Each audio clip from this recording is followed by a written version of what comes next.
Coping with COVID and In It Together SC present Wellness Wednesday, brought to you by the Diabetes Action Council of South Carolina and DHEC's Division of Diabetes and Heart Disease Management.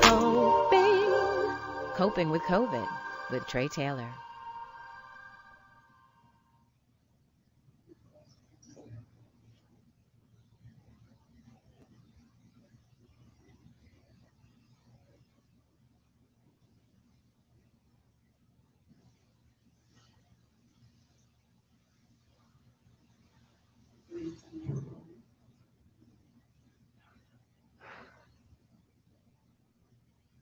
In It Together SC and the Diabetes Action Council present Wellness Wednesday every Wednesday here on Coping with COVID. I'm Tre Tailor. We have been doing a series about Move to Your Health. We told you about how all types of physical activities affect your mental and emotional health. We talked about golf. We've talked about tennis. And today we're here at Outspokin Bikes with Curran, and we are going to talk about bikes. But first, let me remind you that scrolling at the bottom of the screen, you'll find all types of information about COVID testing, also where you can get masks, and also all types of financial resources. Don't forget, all of that information will be scrolling at the bottom of the screen. We're also streaming live on the In It Together Facebook page and on their YouTube channel. Please go over there, hit like and share and follow, and find out all types of information about a diabetes prevention program. They also have a lot of health and wellness information on inittogethersc.org and also on their Facebook page.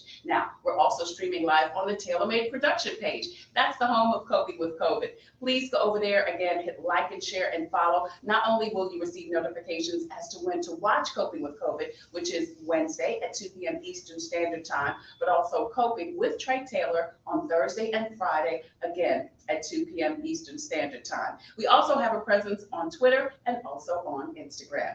Like I said, we have been telling you all types of great information and ways that you can move to your health. We talked to the folks at the United States Tennis Association. Last week we are at Coosa Golf in Lexington, and today we're here in Columbia, South Carolina at Outspokin Bikes.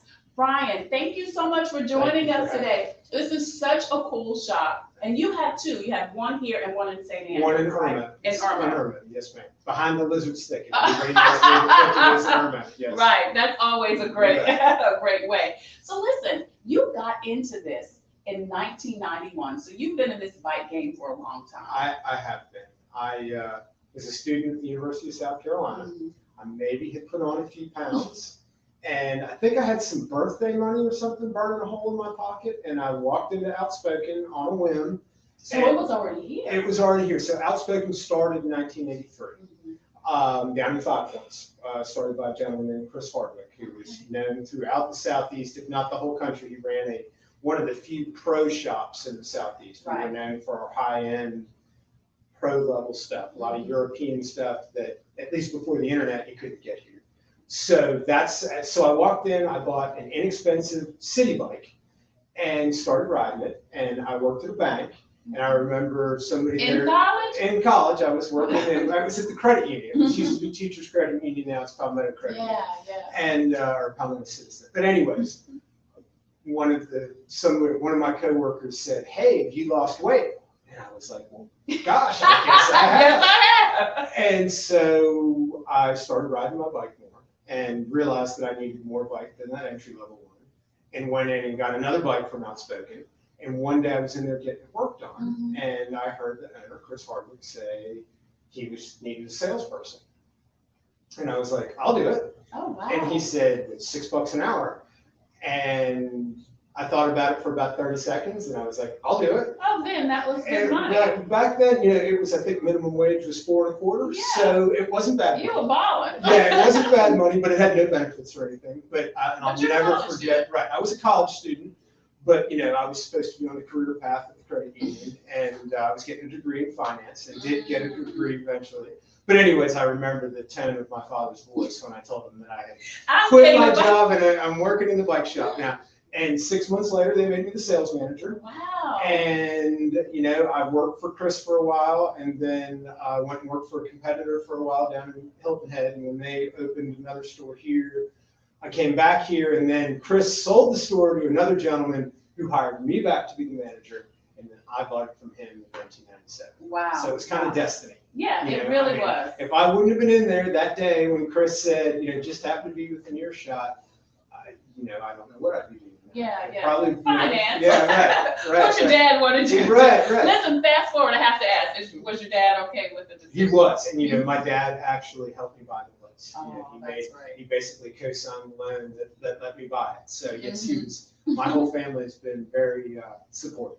That's great. And that's the story of how Brian Curran That's now my story. has Yeah. Outspokin Bikes. So Brian, tell me about bike riding. Now, if you want to start riding a bike, when do you start a kid? I mean, as kids, we start riding a tricycle, Right. and then we, Right. get to the training wheels, and then we start riding. It like all things with kids, it kind of depends. I've seen kids as little as 3 able to ride on 2 wheels, no problem. Yeah. But usually in that 3 to 5 range. A real popular thing now is what they call a push bike, where it doesn't have any pedals, where they can just sit and kind of scoot, and which is a great way to learn how to ride a bike. Mm-hmm. And I have, back before Drew built all their athletic fields over there, I would take kids across the street and the grass and teach them, and I would tell moms and dads, the longer you wait, the harder it gets. Yes. The more fearful they get. Exactly.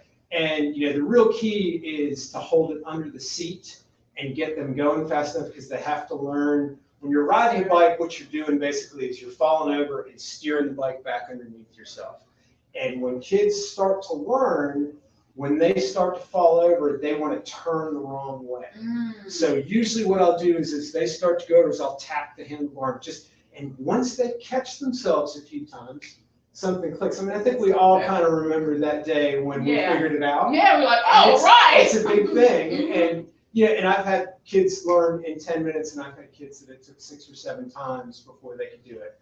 And it's always very gratifying when mom or dad sends me a video and go, oh, thank you so much. So do you still do that? It's like driver's ed. Right, it is. The problem that I found was, especially in the summer, that if I run back and forth outside for 10 or 15 minutes, I'm dripping sweat. Yeah. Shower or anything here. So I don't do it as much anymore, but I would be glad to offer tips and coaching, because it can be frustrating for a parent. And like I said, some kids don't even need, they just figured out that my daughter, we were at a bike race, back in my racing days, and all the other kids were riding around on their bikes, and it was a gravel parking lot. And she had her bike, but it had training wheels on it, and she couldn't go in the gravel. And she said, Daddy, would you take my training wheels off? And I was like, oh, honey, I don't think this is the time. And Daddy's got to go race. We'll talk about it when I get back. I get back, and she had gone and found somebody else to take her training wheels off. There was a mechanic set up. Right, you won't do it. Took the training wheels off, and she taught herself to ride a bike right like that. In the gravel. In the gravel. And she was one of the exceptions. My other 2 took a little longer. So I mean, the biggest thing, don't let your fear influence the kid, because it is tense for a parent to do it. But find somewhere that's nice and grassy. If it's got a little bit of a slope, even better. The Owens Field soccer fields are a great place to do it. But anywhere where there's nothing to run into in grass, so if they do take a tumble, it's not too traumatic. If they don't pick it up right away, don't force it. I find 10 or 15 minutes is usually enough. By then they start to lose interest, and then just keep encouraging, hey, let's go try. So is there a training wheel for an adult? There Really? are adult training Oh, wow. wheels, yes. There are adult training wheels. They only work on certain kind of bikes, but we sell a couple sets every year. That's cool. So that if an adult who did not learn how to ride, when they were a kid, they can learn still. They can. And the other method I find works really well for adults is like with the little kids when they scoot.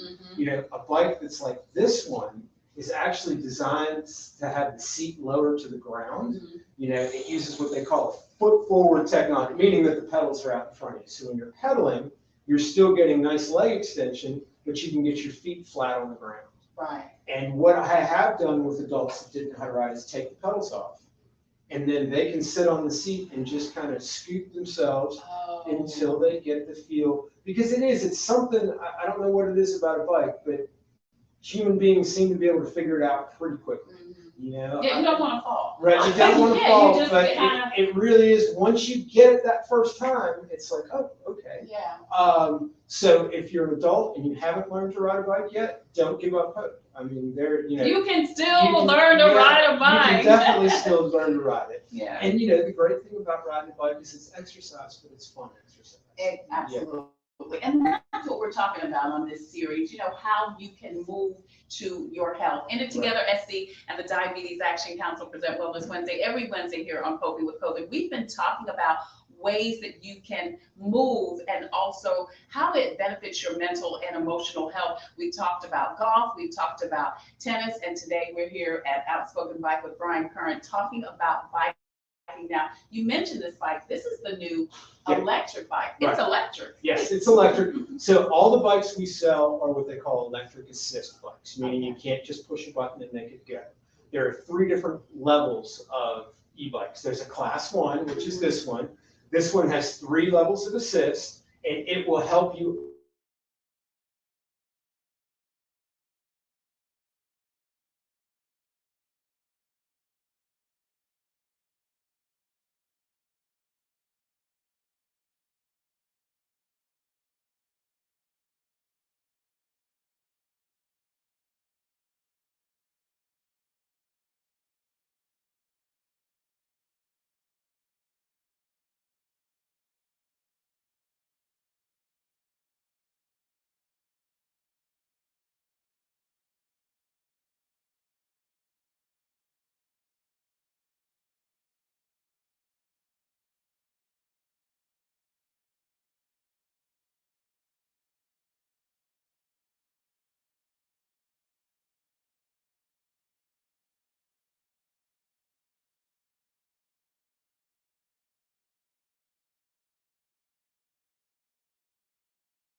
Hello, I'm Carolyn Sawyer, an entrepreneur and caregiver.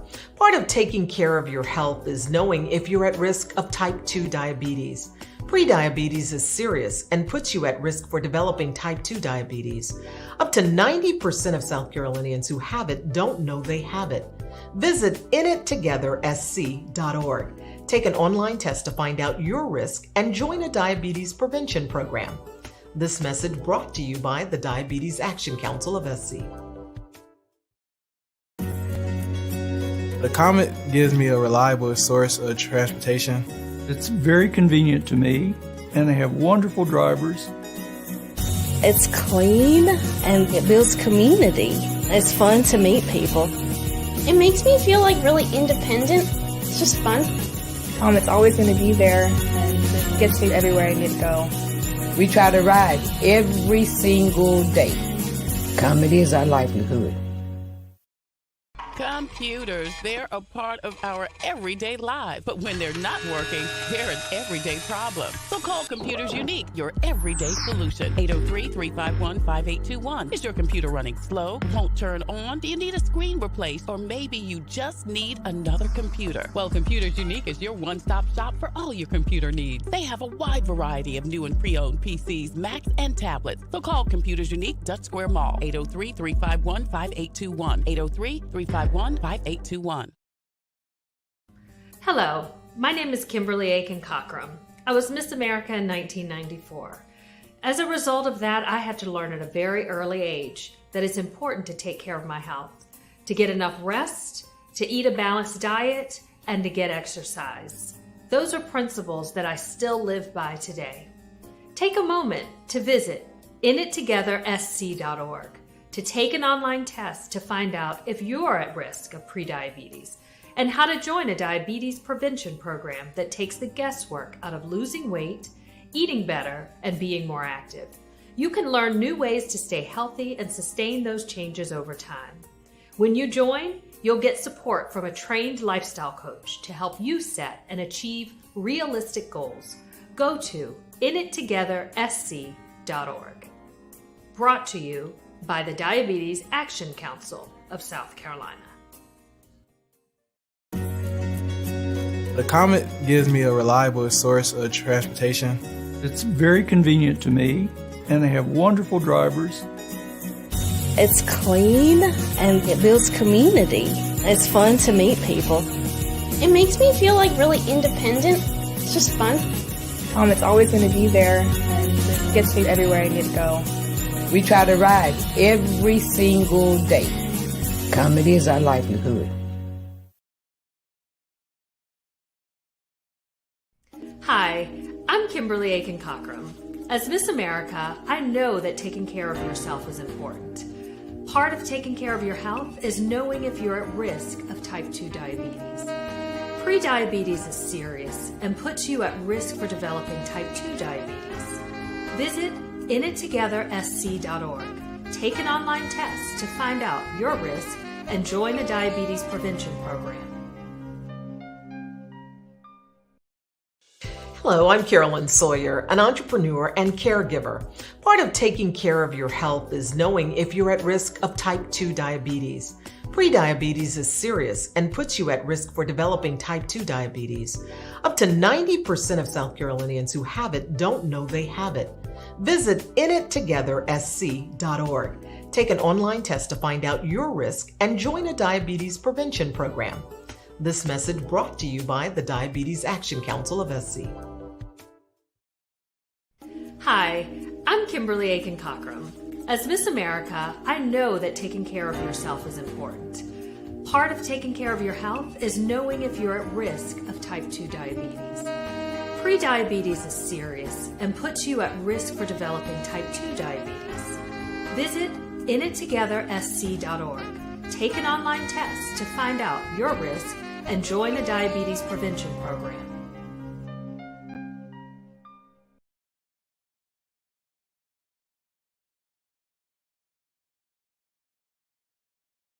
Interview last and they weren't all. Hello, my name is Kimberly Aiken Cockrum. I was Miss America in 1994. As a result of that, I had to learn at a very early age that it's important to take care of my health, to get enough rest, to eat a balanced diet, and to get exercise. Those are principles that I still live by today. Take a moment to visit inittogethersc.org to take an online test to find out. Went back to commercial. And to get exercise.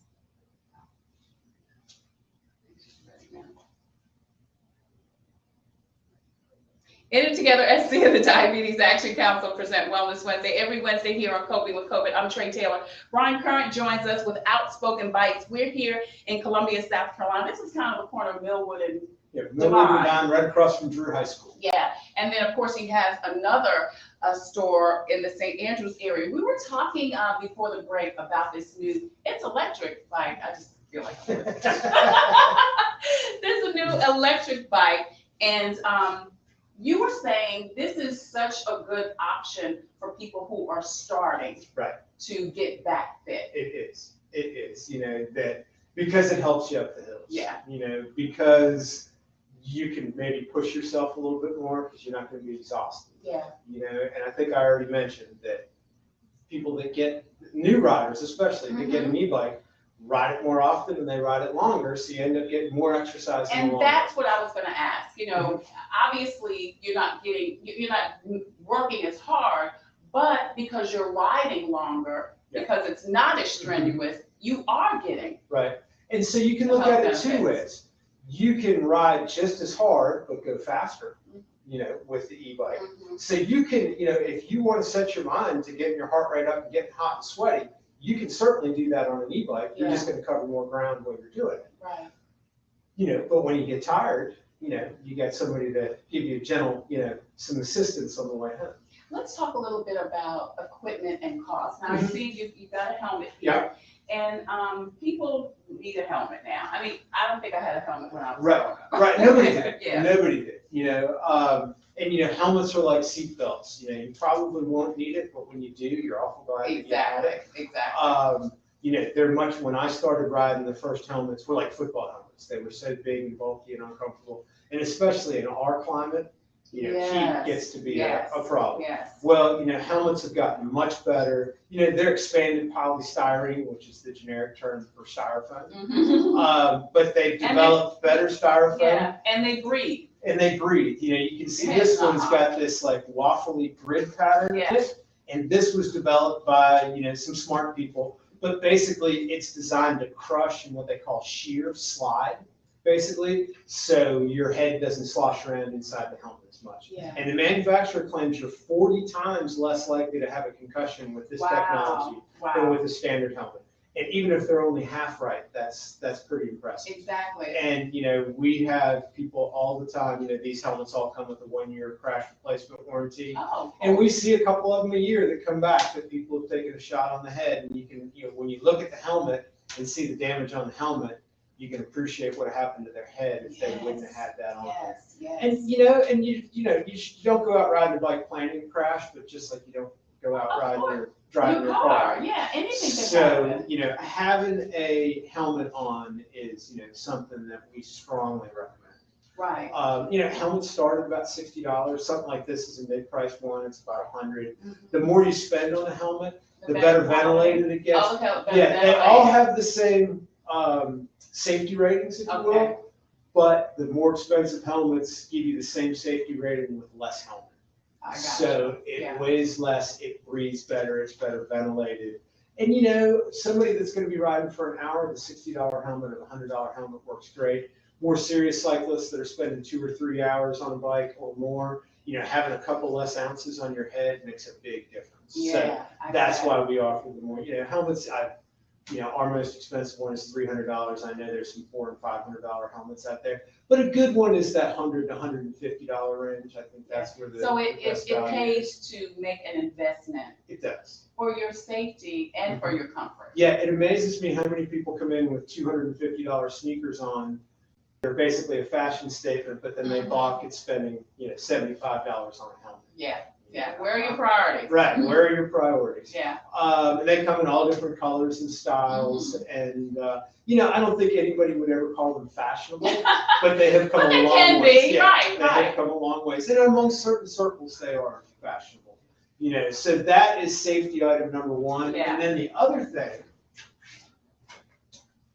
that we really encourage are these daytime running lights. So they have flashing. And you put those on your bike. They have little elastic bands and they go on the bike. So there's a white one for the front and a red one for the rear. And Bontrager, this company that makes these, are actually Trek, who's the biggest U.S. bike manufacturer's house brand.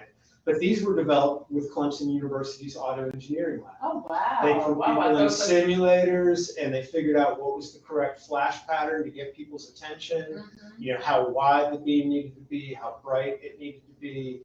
And, the story I always tell about these is when these first came out, these high intensity stripes came out, I was out in Lower Richland County, out near Congaree National Park, riding my bike, and it's flat out there. You can see a long way.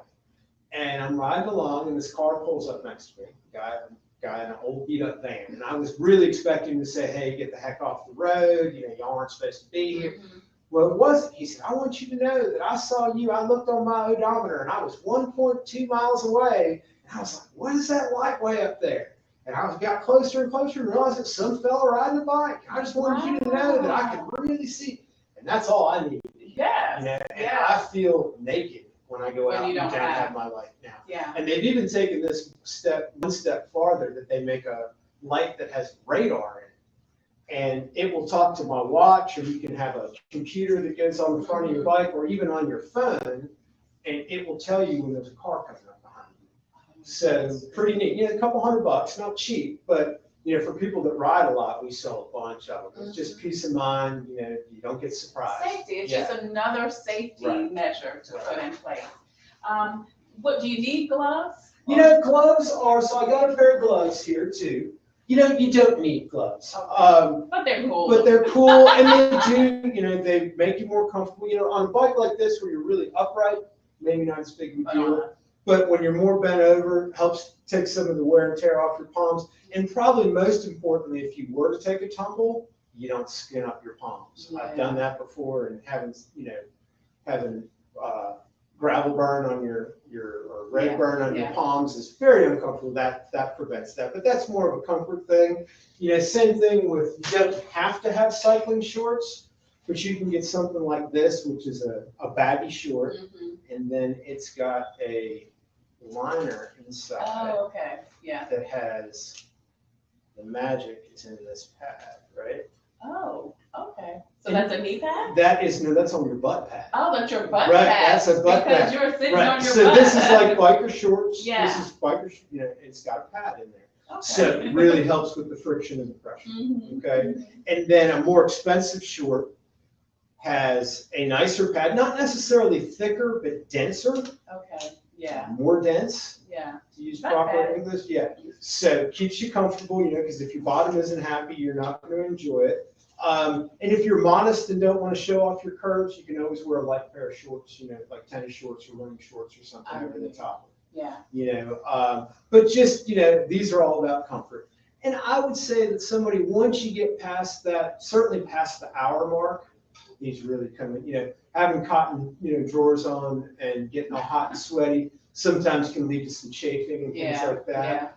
You know, on shorter rides, not a big deal, but, you know, bike shorts start at about $50, and I think they're a worthwhile investment for somebody that's going to be riding a lot. Brian Curran joins us. He's with Outspokin Bikes. We're at his store at the corner of Divine and Millwood in Columbia, South Carolina.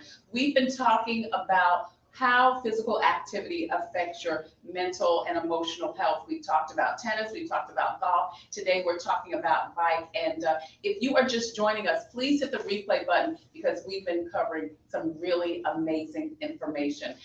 Let's talk a little bit about cost, and then I do want to talk about health benefits. Okay, sure. Cost of a bike. I mean, if you're starting out. If you're starting out, our new bikes start at about $400. Okay. You can get a quality used bike for around $200.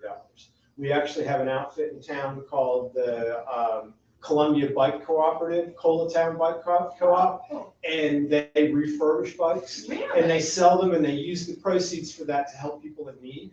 You know, and you know, furnish bikes to people that need them for transportation. But they have all kinds of used bikes over there, and I think they have some for as little as $50. Like any other piece of sporting goods equipment, the more you spend on the front end, the more likely you are to enjoy it. You know, our most popular bikes start at about $650 or so, and you know, I would say that that $600 to $1,000 is where you get the most value. And then of course, for cycling enthusiasts, you can spend tens of thousands of dollars on a bike, and we encourage that too, but you don't have to. I mean, a good quality bike shop bike is, $500 to $700. I know here, and I heard some of you guys talk about it, you service what you sell. We do. Yeah. We do. All of our new bikes come with lifetime free tune-ups. Cool. And that is just a marketing tool to get you out there and keep you riding it. A lot of people get a bike, and the first time it gets a flat tire, it doesn't shift right or something like that, they put it away and forget about it. Well, since you got the free life, we don't fix flat tires for free. but we keep everything else tuned up for free. It's just a good way to get you out there and using that bike.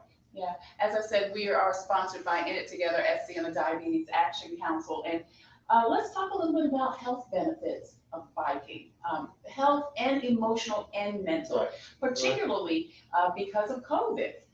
Sure. Well, people are stressed out. Yeah, people are stressed out. We didn't know what to think when COVID came. Yeah. When you and I were talking before the show, I'm an anxious person anyways, and I was very anxious about what COVID was going to do to my business. Right, because they were shutting everybody down. They were shutting everybody down. Well, it turns out when you get a bunch of money from the government and have a bunch of time on your hands, a lot of people want to buy bikes. And people wanted to get out. Right.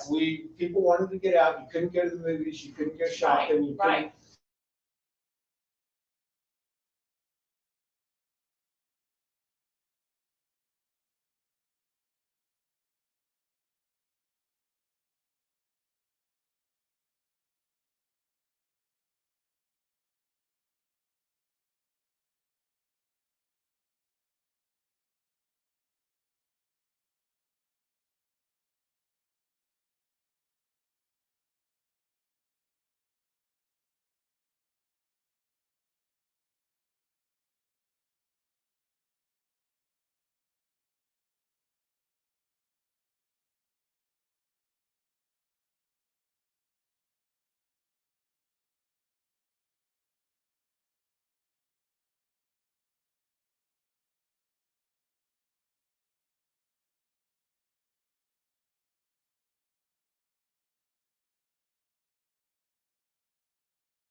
success, for improving our life.